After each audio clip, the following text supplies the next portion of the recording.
શેઠ કથા કરવા માટે તૈયાર થયા. ગામના લોકોએ ધામધૂમથી બધું આયોજન ઉપાડી લીધું. શેઠે સંપત્તિ તો આમ ખુલ્લા હાથે વાપરી.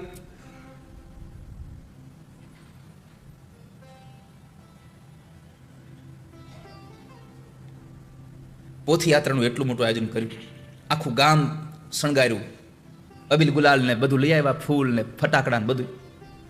અને પોથયાત્રા ધામધૂમથી નીકળી, બળદગાડાઓ ટ્રેક્ટરની લારીઓ બધું શણગારીને રામજી મંદિરથી પોથયાત્રા નીકળી. શેઠ તો આમ તમે જુઓ આમ ખંભે નેપકિન નાખીને આમ આનંદ કરે. એમાં બરાબર એક યુવાન છોકરાએ આવીને શેઠના કાન પાસે હરખમાં ઓલી બંદૂકનો ધડાકો કર્યો, ધડી કાનમાં ધાક પડી ગઈ. સમજે ને, ધાક પડી જાય કાનમાં. નકરા ખાલી તમરા જ બોલ્યા કરેલું, બીજું કઈ સંભળાય નહીં. પોથયાત્રા મંડપમાં આવી, વક્તા મહોદય બેસી ગયા. આવી રીતનું ગાડી નાખીને શેઠ બેઠા, સ્પીકરની બાજુમાં બેઠા. વક્તાએ મંગલાચરણ કર્યું, ધૂન ગવડાવી. શેઠ તાળીઓ પાડે પણ સંભળાતું નતું કાંઈ. બહુ પ્રયત્નો કર્યા, આમ કર્યું, ધાક ખુલે નહીં. વક્તા કોઈ સારી વાત કરે, લોકો તાળીઓ પાડે તો બધાને સામું જોઈએ, શેઠ શું કામ તાળીઓ પાડતા હશે. વક્તાએ કોઈ એવી હળવી વાત કરી તો લોકો હસતા હતા, તો શેઠ બધાને જોઈને હસે, પણ હું હતું એ ખબર નહોતી કઈ. તમરા જ બોલ્યા કરે, તમરા જ બોલ્યા કરે. અને એ સમયે 1 દિવસ 2 દિવસ 3 દિવસ થઈ ગયા, પણ શેઠને કથા સાંભળવા મળે નહીં. આમ કરતાં કરતાં 7 દાડા પૂરા થઈ ગયા, પણ કથા સાંભળવા મળી. ધાક ખુલી. પાછી પોથયાત્રા આપણા ગામડામાં રિવાજ છે પહેલેથી, કે જેમ પોથી લઈને આવે એમ પોથીને લઈને નીકળે બધા. ફરી પાછા એમ રામજી મંદિરથી પોથી લઈને જતા હતા, ને એમાં છોકરાએ ફટાકડો ફોડ્યો, ધાક ખુલી ગઈ. ઘેરે લાખો રૂપિયા વાપર્યા તો કથા ન મળી. કેમ? ભાગ્યોદયે ન બહુ જન્મ સમર્જિતેન સત્સંગમમ ચ લભતે પુરુષો યદા. આ સંસારમાં તમારું ભાગ્ય ન હોય તો કથા ન મળે. મેં શરૂઆતમાં જ કહ્યું તમને, તમે એમ ન માનશો કે તમે કથામાં આવ્યા છો. તમને કથામાં મારા ઠાકોરજી બોલાવ્યા છે. તમને ભગવાને સિલેક્ટ કર્યા છે. તમે આવ્યા જ નથી આ કથામાં. બાકી પત્રિકા આટલા લોકો નથી આપ્યો. કેટલી પત્રિકા આપી છે? સૌથી સારું કામ મને ગમ્યું, તમે બધાને વોટ્સઅપ કરી. હા, વોટ્સએપ કરી, બહુ સારું કર્યું બધાને. એટલા વૃક્ષો બચ્યા. લોકો ભલે કહે છે, ઘણા લોકો એવું કે આપણે લખ્યું કંકોત્રીમાં કે આ મીડિયા દ્વારા મોકલેલી આ એને શું કહેવાય, ડિજિટલ ને, હા, તો કે ડિજિટલ આમંત્રણને સ્વીકારીને પ્રસંગમાં હાજરી આપજો. તો હામો મેસેજ કરે કે આ ડિજિટલ અમારી હાજરી ગણી લેજો. અમારી ડિજિટલ હાજરી ગણી લેજો. પણ આમ જોવા જાવ તો પર્યાવરણનું રક્ષણ છે. વૃક્ષો કપાય નહીં તો આપણું જતન. અત્યારે આ વૃક્ષોને લઈને, પર્યાવરણને લઈને તમે જુઓ તો ખરા, આપણું આખું ઋતુચક્ર બદલી ગયું. એ તો શિયાળામાં કોઈ દી આપણે વરસાદ નહોતો જોયો. શિયાળામાં આટલી ગરમી નહોતી જોઈ આપણે. આખું ચક્ર બદલી ગયું. આજે પહેલા દિવસે મારી તમને સૌને પ્રાર્થના છે કે કમસે કમ આપણને ભગવાને આપેલા આ વાતાવરણને સારું રાખવા માટે પ્રયત્ન કરીએ. પરમાત્માએ આપેલી આપણી આ સંપત્તિને, એને સારું રાખવા માટે આપણે કંઈક પ્રયત્ન કરીએ. અને બીજું કાંઈ કરો કે ન કરો, એક વૃક્ષ વાવજો જીવનમાં. તમારા નામનું એક વૃક્ષ વાવીને જાજો આ સંસારમાં. કોઈના વાવેલા વૃક્ષ ઉપર લોખંડની ખીલીથી દિલ દોરીને તમારા 2 જણા નામ લખવા કરતા તમારા 2નું એક વૃક્ષ વાવીને જાઓ. હા, નકર તો પોતાના પ્રેમની નિશાની આમ કોતરે કોઈકના વાવેલા ઉપર. એની છાલ ઉકળી જાય તો વયું જાય, પણ તારું વૃક્ષ વાવીને જા. વર્ષો સુધી તમારો પ્રેમ અમર રહેશે સંસારમાં, તમારી પ્રીત અમર રહેશે. માટે મારી પ્રાર્થના છે કે તમારા દ્વારા એક વૃક્ષ વવાય. કદાચ તમારા ઘરે મોટી જગ્યા નથી તો કુંડામાં તુલસીનો છોડ વાવો, પણ એક વૃક્ષ વાવજો. બસ આ કથા નિમિત્તે આટલું કરજો કે એક વૃક્ષ તમારા ઘરે હોય તમારા દ્વારા.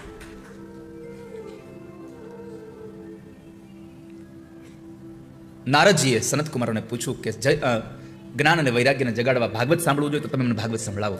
અને અંતે સનતકુમારો દ્વારા ભાગવત નારદજીને કહેવા માટે તૈયાર થયા. કથા ક્યાં કરવી? હરિદ્વારમાં ગંગાના ઘાટ ઉપર કથા કરી. ગંગા દ્વાર સમીપે તું તટમાનંદ નામક.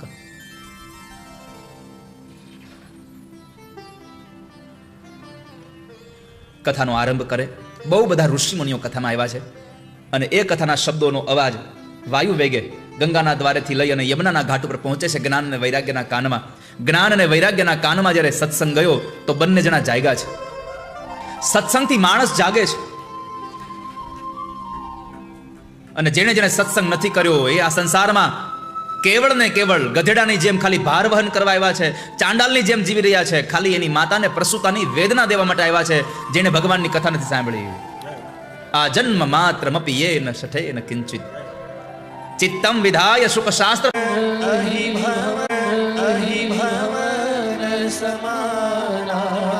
શ્રવણરંધ્ર યહિ ભવન સમાના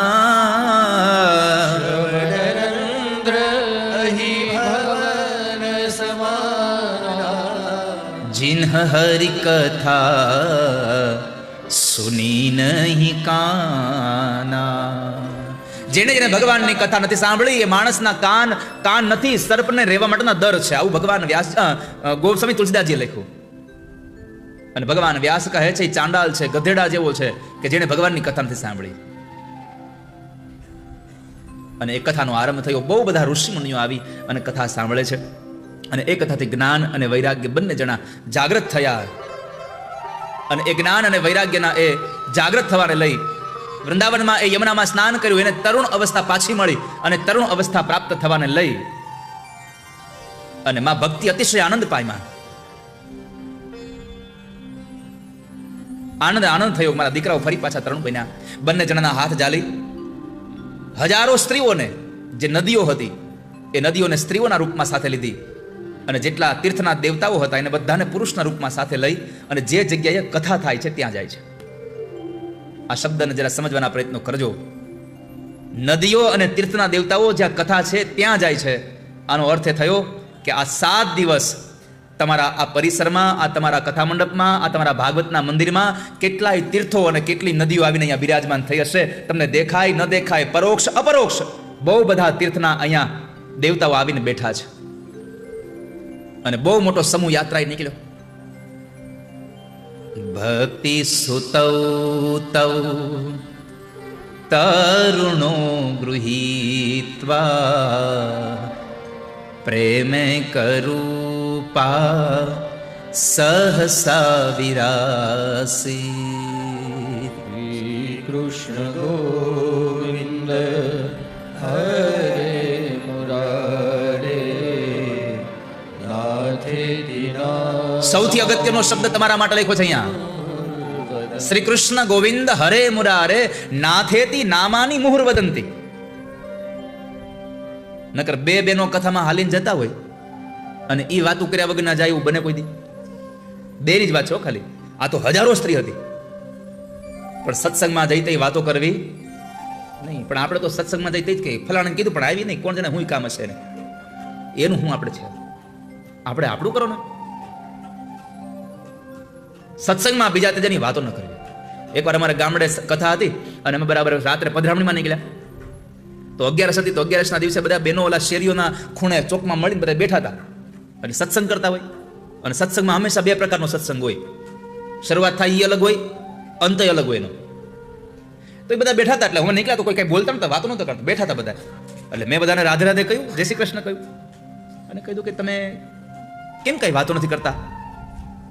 11ના સત્સંગ માટે બેઠા છો? હા. તો મેં કંઈક વાતો કરો. તે એક માજી કે કોની કરી? બધી અહીં હાજર છે. કે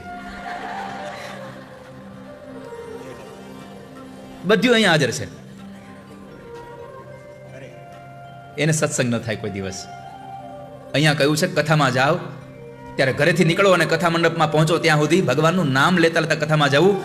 કથામાં જઈને ભગવાનનું નામ લેવું અને કથા પૂરી થાય પછી ઘરે જાઓ ત્યારે પણ ભગવાનને યાદ કરતા કરતા ઘરે જવું. જેમ પિક્ચર જોવા જાઓ અને પિક્ચર જોઈને બહાર નીકળો ને ટાઇટલ સોંગ ગાતા ગાતા નીકળો છો, એમ કથામાંથી જે દિવસે કથામાંથી બહાર નીકળો તે દિવસમાં જેટલી ધૂન ગવાણી હોય એમાંથી એકાદી ધૂન ગાતા ગાતા મંદિરની બહાર નીકળવું જોઈએ માણસોએ. તમને ટાઇટલ સોંગ ન આવડતો કે ઓલો ભમરો ગણગણતું કરે કરે. તો અહીંયા તો કેટલા બધા ધૂન કીર્તનો કરીએ છે. એકાદી કથાને વાગોળો, સુતા પેલા કથાને યાદ કરીને સુવો તો કથા સાર્થક થાય તમારી. શ્રી કૃષ્ણ ગોવિંદ હરે મુરારે હે નાથ નારાયણ વાસુદેવ.